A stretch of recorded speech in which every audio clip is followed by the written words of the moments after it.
Pinipilit raw baliktarin ng dating security aide ni Zaldico na si Sergeant Orly Guteza ang kanyang mga naging naunang pahayag sa Senate Blue Ribbon Committee kaugnay sa pag-deliver umano niya ng pera sa bahay ni na dating House Speaker Martin Romualdez. Pero dahil hindi raw ito pumayag, hindi na siya nakasipot sa ikalawang pagdinig sana ngayong taon base sa inilabas na video ni former Congressman Mike Defensor. Narito ang aking report.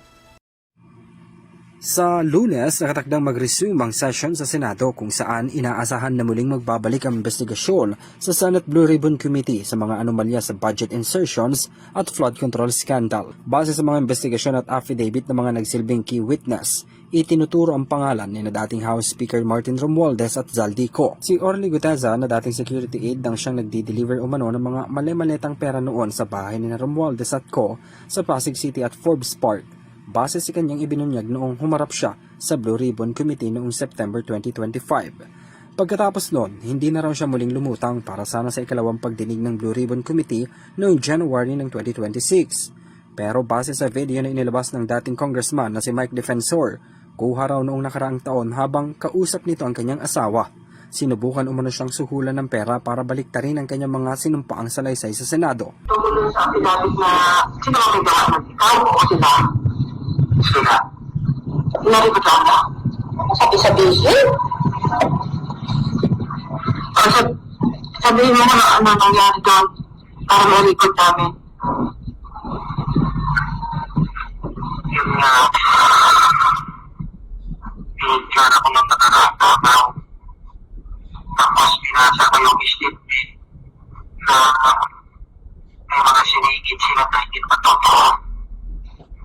Na hindi na si Macquarie na pati si Defensor.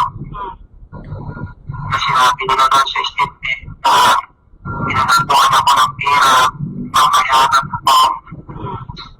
At sinabi pa doon na hindi masabi wala akong alam doon sa delivery doon sa bahay ni Romualdez. Hindi lang mga talaga ito na ayaw may magdaman ka pa. At hindi naman ako gumawa ng statement na yun sila naman.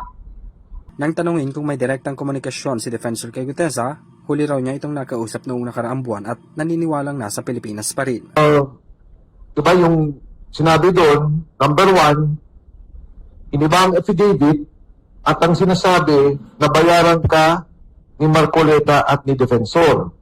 And at number 2, wala kang delivery sa bahay ni Martin Romualdez.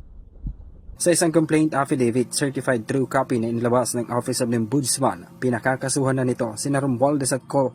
ng plunder, Anti-Graft Corrupt Practices Act, direct bribery sa Sandigan Bayan, kaugnay sa 50 billion pesos na pondo ng gobyerno.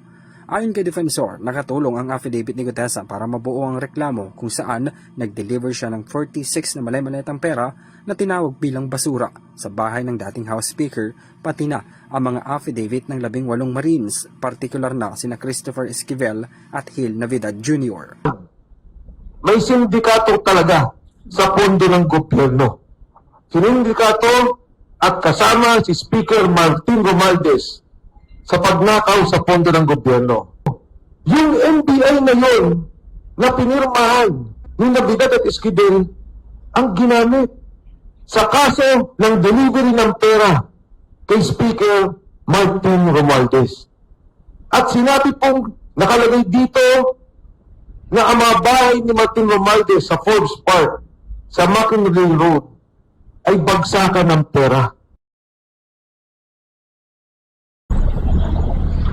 Hiling ngayon ni Defensor sa Ombudsman hanapin si Guteza para isailalim sa Witness Protection Program. Pati na ang 18 dating nagpakilalang Marino. Ito'y dahil ginamit na rin naman daw nila ang kanilang mga testimonya para igiit at idiin si Romualdez at Co.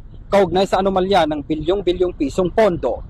Magiging matibay rin daw ang kaso base na rin sa proseso para mabuo. Kabilang na ang pagproseso sa budget, revelasyon ni Co. at delivery ng mga dating sundalo. Kaugnay naman sa naging investigasyon ng NBI sa 18 Marines, hindi raw naging maganda ang simula ng mga pagtatanong pero kalaunan ay nagamit rin ang pirma ng 6 sa kanila para mabuo ang reklamo ng Ombudsman laban kina Romualdez at Co. I would think, kasi ito, Ombudsman to eh. So malamang kung anong investigasyon ng NBI na ginawa, kinuha ni Ombudsman at inintegrate na nila dito.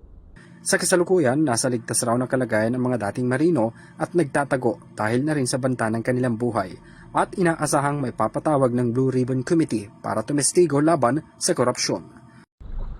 Para sa EuroTV News, ako si Henry V. Nicolas, sumasaludo sa bawat Pilipino.